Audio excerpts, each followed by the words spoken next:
Hey there YouTube, how's it going? Goon here, only one moniker now, but you can still call me Matt if you want. Coming at you guys again with another acronym review video, and for episode 5 we're going to be talking about the J27-GTPL. If you guys want to see more of these acronym reviews as they come out, be sure to hit the subscribe button. I've got a couple more videos on the way, they're in the pipe, I just gotta do them, and I'm gonna have a little teaser as to what my next one is going to be at the very end of the videos. Be sure to stay tuned for that. But with that out of the way, we can get into all the details about the J27-GTPL. The J27 shares a similar cut to a wide section of Acronym's jacket catalog. Whether we're talking about the J28, the J1A, the J36, the J47, or a slew of other jackets, a lot of them are similarly cut to the J27. So if you plan on getting any one of those jackets, you can kind of see how this jacket stacks up against all of those other ones. We'll be getting into what GTPL is and its rare fabrication amongst the Acronym catalog. We'll be talking about how I style it, how it's held up in its 8 years of use. This came out in Fall Winter 12. And we'll also lightly go over some comparisons to the currently available J27 GT that actually came out with this last Fall Winter 1920 season. I think it'd be useful to go over the dichotomy between that jacket and this one so that if you want to get a more readily available jacket that is available at retailers, you can kind of see what you're getting with the J27 and you can see how it's different from the much older version. So with that out of the way, let's get into the J27. So a brief history on the J27. The jacket came out in spring/summer 12 as a purely GT variant, and then this shortly followed afterwards in the following fall/winter season. The J27 didn't have any real remakes or re-editions until fall/winter 15 when we got another Goretex variant. And then we got the most recent season, the most recent fall/winter 1920 season that came out with a new one, the 1.1 variant, that had other more slight changes to it to kind of expand upon the J27's history. Acronym is kind of an exploration in expanding upon the original jacket design. The J1A is the first jacket that Acronym really made, and a lot of the jackets, like I was mentioning earlier, the 28, the 36, this one, all have a very similar cut to this jacket. This jacket is another exploration on that silhouette specifically, and then how many different variants, how many different ways you can change up the jacket accordingly. I think it's interesting how it works like that. Another small quirk, and it's not really J27 related, but the J27 came just before the J28, which is one of the most popular Acronym jackets there are, and I think it's cool to see the design similarities between this jacket and that one. So I just kind of wanted to put that out there. So with the brief history out of the way, I can kind of do my tradition with what the acronym actually means. So J27 GTPL, J being jacket, 27 being the 27th jacket model that they've created, and GTPL being Goretex Paclite. And we'll be getting into what Goretex Paclite is shortly. But first I want to talk about Acronym's actual description for this jacket. Like I did with the P27 video, I went over Acronym's vanilla description of the pants themselves and what the pants were like in their eyes, and I will do the same with the J27. While it doesn't really show up on the spec sheet that we have here, this only really indicates that there were magnets on this jacket and that kind of thing. And it also came with the little label that says that it's GT J27PL. I was able to do some internet digging and I was able to find the original description for the jacket when it was sent off to boutiques, retailers, and what they said when it was posted online. So I think it'd be worth it to go over that, you know, just to get kind of look through the lens of what Errolson and the Acronym studio thought of when they put this jacket out to the world. So without further ado, let's get into that right here. So J27-GTPL Type WP, which means presumably weather protection. 737 euros, which is way cheaper compared to a lot of current Acronym jackets, but you know, changes over time. Style hard shell, Goretex Paclite shell field jacket. Generation 1.0, this is still shortly after the very first iteration of this jacket, so there wasn't many changes on it besides the fabrication. And then we have the description itself. We're //// not hunters, but we appreciate the reduced audio signature of this hunting-specific Goretex microfiber fabric with Paclite product technology. Interesting. Its exterior face is soft to the touch, and its slick interior backer glides over your inner layers smooth and silent. We'll be talking about that when I get into the fabric specifications. J27-PL features our new integrated fast hoodie design. The 3D collar ridge allows you to index both hood and collar intuitively, making it both stowable and deployable by touch alone. Perfect alignment in either state is a matter of seconds. The remainder of the jacket is equally forward with Acronym typical details such as Forcelock and jacket sling, as well as an innovative pocket layout derived from one of our favorite Stone Island archive pieces, 41G04580, designed by Paul Harvey. It's kind of cool that this is inspired by the brand that they actively work with.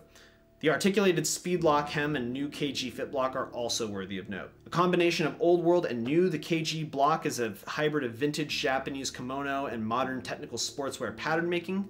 Generous zero resistance DFMA fit, yet economical. Minimal seams, tape, and weight. It feels light and effortless. So, like I was talking about earlier, this is a silhouette that they use across a wide variety of their jackets, and it's considered this kimono type fit. So I think it's interesting to see the unique take on this really common fit for them through the lens of the J27 being this field jacket per se. So yeah, going further down the description, fabric technology, 2-layer Gore-Tex with Paclite technology. We'll be talking about what 2-layer means. Guaranteed to keep you dry, the Gore-Tex motto. The weight is 704 grams. It includes a Forcelock, a jacket sling, and Logotape, all removable. The systems are the Acronym Sound, which is the Forcelock system, the magnetic collar. Subsystems, Forcelock, jacket sling, escape zip, Speedlock, gravity pocket. I'll be getting more into that with the detailed description. In terms of pockets, there's a total of 5, with 5 external pockets and 0 internal pockets. And then a little poem here at the end, Acronym Jutsu, M3, Dragon Brings the Noise, M6, HK Killer, M7, Are You Talking to Me? Just a little bit of spice, a little bit of flavor there at the very end.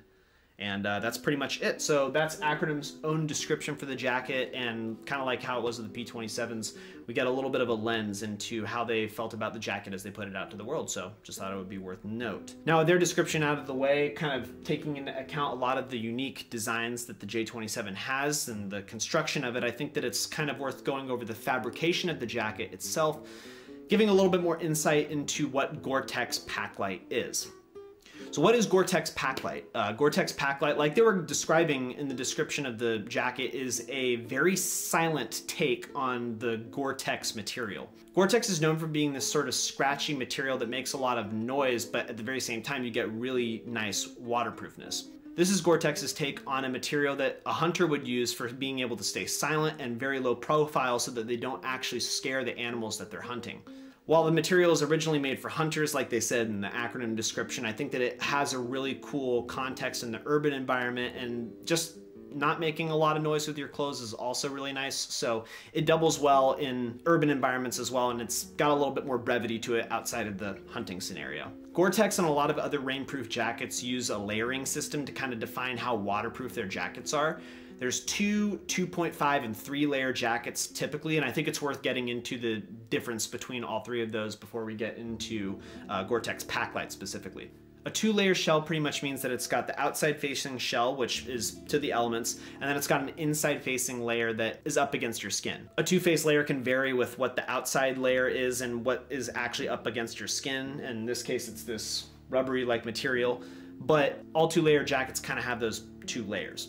A 2.5 layer shell is kind of odd in terms of its definition, but it is sort of a step up from a 2-layer nonetheless. A normal 2-layer has a DWR treated outside to it and then the inside facing layer. A 2.5 layer jacket has still only 2 layers. It's just that the inside facing layer also has a DWR treatment to it as well. So you get that extra little bit of DWR resistance.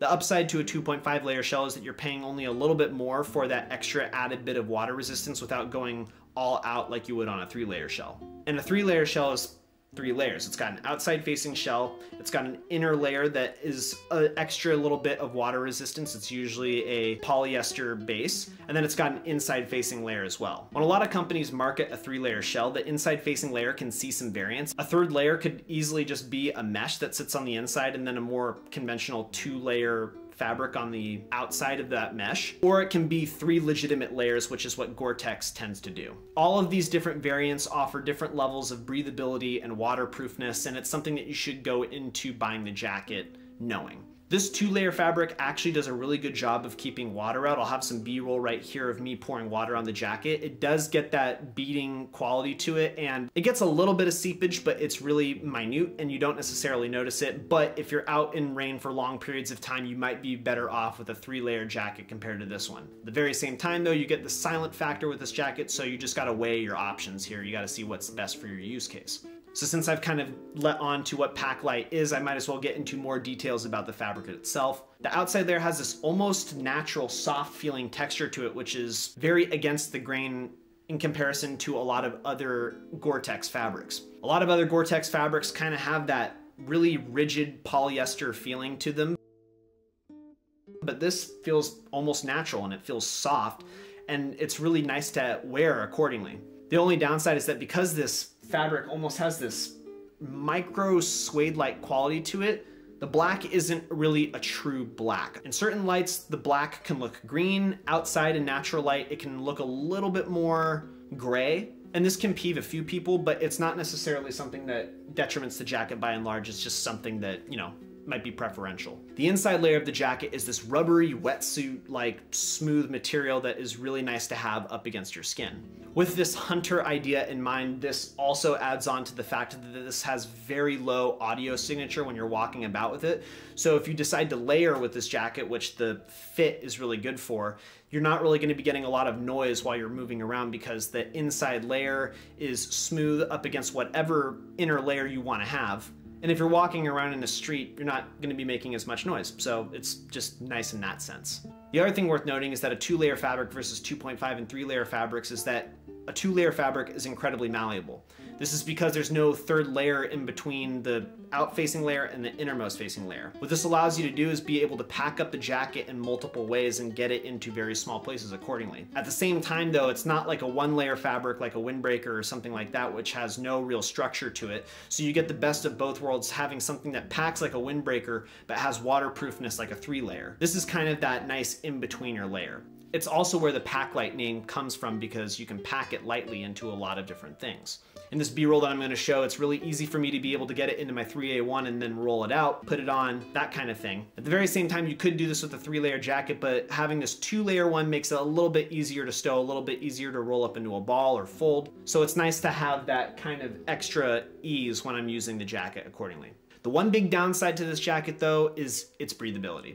Paclite is used with other jackets, other companies like Arc'teryx and the North Face, and the one wide complaint about Paclite is that it's really not that breathable. The inside layer is very comfortable to wear, but because it's this rubbery wetsuit-like material and really kind of takes on a rubbery texture to it, it just doesn't allow for that much breathability. This is a double-edged blade because the person that I originally bought this jacket off of was from New York, and he was able to wear it in really cold, freezing temperatures, and not having that much breathability kind of warmed him up more. He could wear it with a layer under, and he was able to go out into the city with not really having to worry about frostbite or anything like that, because the cold air wasn't getting to him as much. At the very same time, if you're like me and you live in California, you might find it a little bit more difficult to find a situation where this jacket really shines, but at the very same time, I live closer to Northern California, so I get a lot of fog, a lot of gray, and the winters are definitely not warm, so I find a lot of use for this jacket, not only in the cold season, but sometimes in the warmer season too, when I'm feeling kind of spicier, it's a particularly foggy morning, and I can use this 2-layer fabric accordingly. The other thing that's interesting about Paclite is compared to a 3-layer or a Pro Shell, this Paclite was not really used on a lot of jackets. There's the J27-GTPL, which we have right here, but the only other jackets that really utilized the GTPL material was the J1A, as well as the J34. The J1A had this cool duotone nature to it, and the J34 was made in a, more typical black fabrication. With that in mind, this jacket is kind of rare in that the fabrication alone is only used on a few jackets. While the J27 had multiple iterations, the GTPL variant is just not seen that often on any of their jackets. So that's what makes Paclite interesting, and I think that with this knowledge you can kind of get other jackets that utilize Paclite from Arc'teryx and that kind of thing moving forward, or if you see a GTPL Acronym jacket, you're now a little bit more aware of what it does. So with all the details of Paclite out of the way, we can get into all of the quirks and functions that you find on the jacket from the top to the bottom. We talked a little bit about it with the description of the jacket, but now we can get into all the stuff that we see and, you know, get a little bit of a visceral feel for how all of this stuff works. So starting off at the very top of the jacket, we've got a packable hood. The packable hood finds itself in a stand collar that you can see on some other Acronym jackets like the J28 or the J36. This packable hood is lined with a Paclite material. The most recent iteration of the J27 uses a shake dry hood, which contrasts the rest of the 3-layer Goretex Pro Shell construction that jacket has. But here, it's not contrasting, it's the same Paclite construction that the rest of the jacket has. The stowable hood is held in place by a fastener that sits right where the anchor point for the jacket sling is, to the very top of the stand collar itself. When out and about, it's relatively easy to peel the Velcro that keeps it fastened and then unfurl the hood from the stand collar itself. It does have a little bit of a learning curve to be able to really get a hang of it. It's definitely not that thing that you're going to be able to do just off the bat, but once you spend a few times unfurling it and then refolding it back into the collar, it starts to make sense pretty quickly. The hood itself is a really profile fit to the head, and you can make it even more profile fit with the Shockcord adjuster that is on the back of the hood. The Shockcord is held in place by a little nylon loop that has unfortunately started to unfurl on mine, being an 8-year-old jacket. But the loop only really keeps the Shockcord in place, and it's not really all that necessary. I still have a very easy time being able to use the Shockcord. It doesn't really matter that much. It's just there in case you need it. The overall fit of the hood is pretty nice. It's not something that I'm going to just necessarily be wearing for the sake of wearing it. It's definitely more rain intensive. It has that kind of nun look to it, but it's nice to use when you actually do need it in those rainier situations, and it's a really kind of interesting way in which the hood can interact with the stand collar, and it is nice to use accordingly. The other thing worth noting is that the most recent iteration of the jacket has an aux zip zipper that usually sits right where this packable hood is. An auxiliary zip is a function that you can use if you have another Acronym jacket that uses the auxiliary zip function. It essentially allows you to be able to zip that jacket into this shell. So if you want to get the newest iteration and you have another part of the ecosystem that works in that way, the J27-GT might be the jacket for you. On the outside of the stand collar that we've been talking about, there is the mag strip as well as the Logotape, the Forcelock system. Like I mentioned in my SJ30 video, the Forcelock is a Velcro strip that sits on the collar itself. Inside the strip, there are 2 magnets that you can attach headphones to. So if you have AirPods or you have a more corded headphone, you can attach the headphones to your collar. This is really nice to use because if you have to pop your headphone out for anything, you can stick it to your collar and carry on conversation without having to wrap up your headphones or kind of stow them away in any way. It just sits there, relatively easy for you to be able to use it any point you want. It's just an added extra bit of convenience. At the same time though, you need to be careful about keeping your headphones on your collar. It's not gonna just stay there in any situation. You give it a tug, you give it a pull, the headphones will come off. So you have to be careful about them being on there, but they do work really well regardless. At the top of the stand collar, we have the very top of the zipper column as well, which is where the escape zip functionality is. The escape zipper is a function that essentially allows you to be able to break the zipper off of its track and peel the zipper open accordingly. This just allows you to be able to get out of the jacket in a quicker situation, or if you're in a scenario where you can't necessarily unzip the jacket from top to bottom in a more typical sense. This allows you to be able to get out of the jacket very quickly if you're in an extreme situation, or if you're in a car or you're in a situation where your body is a little bit more clumped up like I am right now, and you don't want to be able to kind of rigidly, weirdly pull the zipper down all the way. You can just peel it open. It's super fun. It's a nice party trick similar to the gravity pockets, and it's fun to use even when you're not necessarily in a dire situation. It's just a cool little way to unzip your jacket. Moving out from the collar of the jacket, we can see the shoulder seam details that are pretty unique to Acronym jackets. It goes directly out from the shoulder and goes forward on the arm, but not backwards, so you get an interesting sort of construction to the jacket overall. It creates a wider range of motion and allows you to be able to wear the jacket more comfortably. If we move directly down from the shoulder seam, we actually have this weird kind of unique detail that's on the J27, which is this sort of extra patch that sits up on the sleeve of the jacket. I think this is a motif that nods towards the idea of this being a field jacket. If you want to put a pin or something through that patch just to kind of indicate what's up, I don't know if I necessarily would, because you would be penetrating the Goretex shell even though it is a extra layer. It's not really baggy, so I don't know if you'd be able to get something through it necessarily, but I think if you were very careful, you might be able to. It's just there though, it's just an extra little bit of texture, but I think it's worth noting regardless. Moving back to the body of the jacket and going towards the middle of it, we have the 2 cargo pockets. These 2 cargo pockets make up 4 of the pockets that are on the outside of the jacket. You have 2 flaps that allow you to be able to access stuff from top to down, and then you also have 2 hand pockets that you can access from the side, so you have something to keep your hands nice and warm.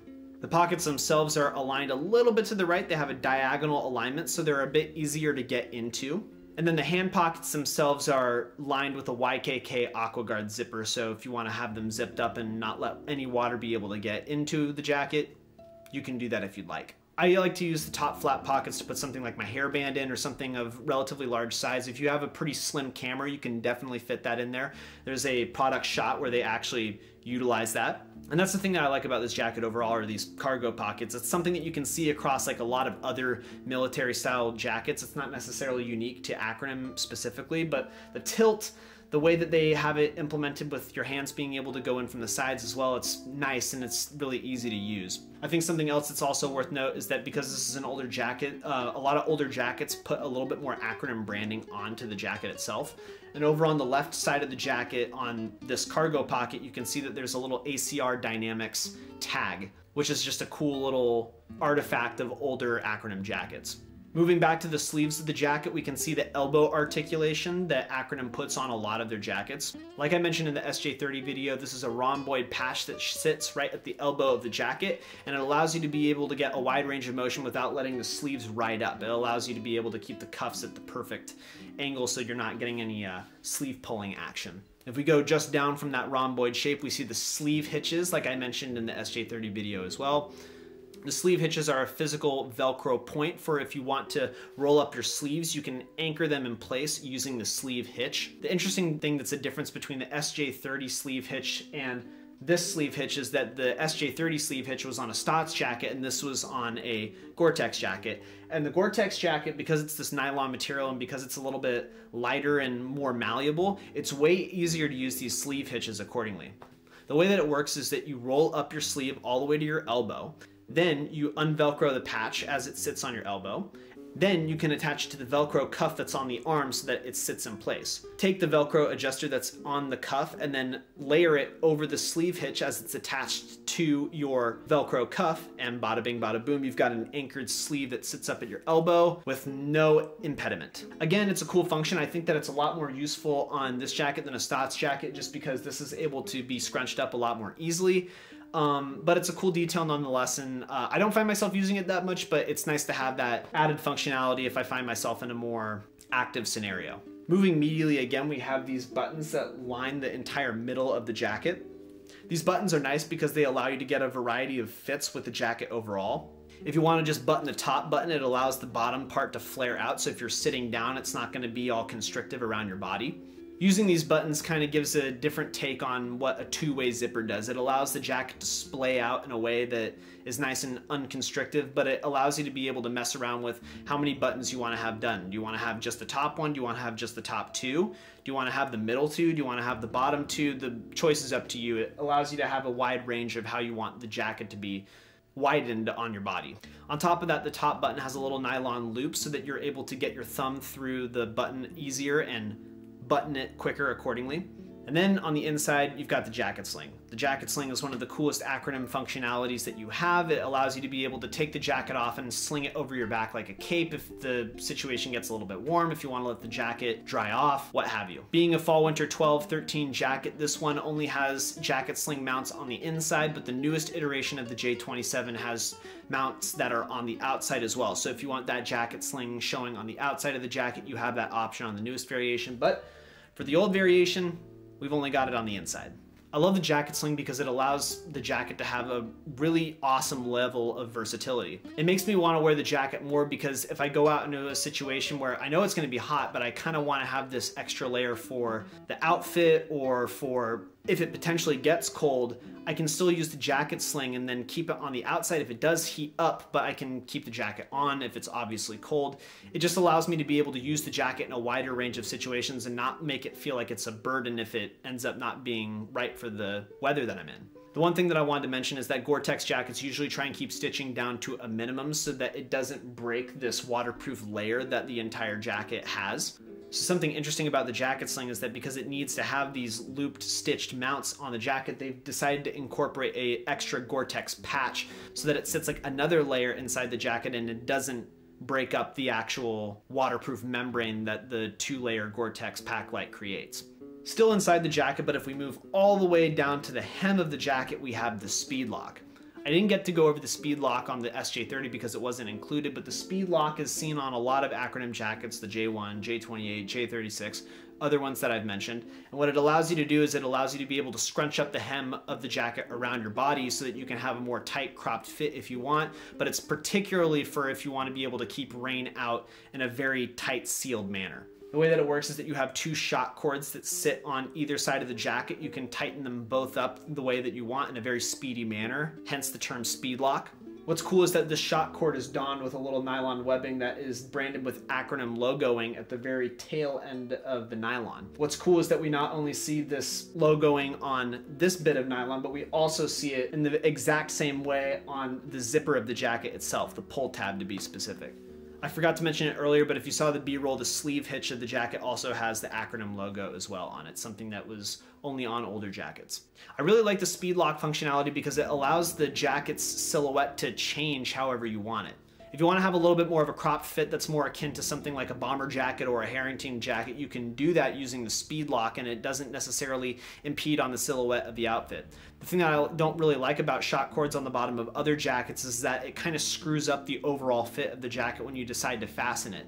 But on this one, because the pockets are far enough up the body to stay completely separate of the Shockcord, it doesn't really impede on the fit overall and it actually makes the jacket take on a whole new look without looking weird accordingly. Combine this with the buttons that the jacket has and you can really experiment with the overall silhouette of the jacket, and we'll see a little bit of that in the fits that I decide to put together. Also, since we're on the inside of the jacket, I think it's worth going over the tags in this case being very old and almost falling off just because this jacket is so old, like I mentioned. The tag at the top of the jacket has the normal Acronym logo tag that has a medium punched out because this is a size medium. And then the tags that are on the left side of the body go over all the care instructions for Goretex Paclite specifically, but also the general construction, that type of thing for the Acronym jacket overall. Back to the outside of the jacket, we have the gravity pockets. The gravity pockets are a great little party trick functionality that a lot of Acronym jackets have. Like I mentioned in the SJ30 video as well, gravity pockets are a sleeve pocket that you might see on a snowboarding jacket.